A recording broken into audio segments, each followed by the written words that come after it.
State leaders say so far this season they've spent less money than usual on fighting fires across Montana. MTN's Jonathan Ambarian takes a closer look at the latest data.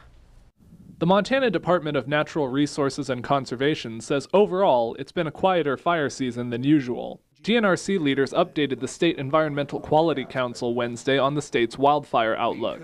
It is a very considerably different story than when we spoke to you this time last year. By this time in 2017, more than 1 million acres had burned across the state, and DNRC had spent more than $62 million.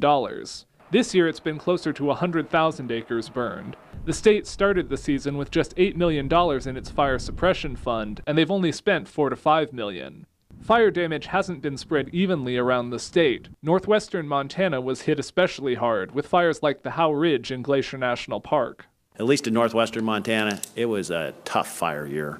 The reason you're not seeing those dollars necessarily on the state is most of it was federal protection, but we were there every day with the feds helping out.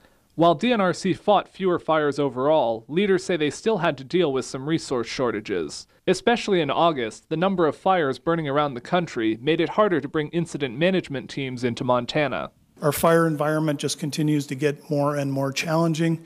So even on a relatively easy year, we have a period during the peak of fire season where we run out of resources, out of key resources, where we have to work together. We have to coordinate with our interagency partners. DNRC leaders say they remain optimistic, but they're reminding people it's still extremely dry across much of the state. As we look out, we don't see that season-ending event coming yet. In Helena, Jonathan Ambarian, MTN News.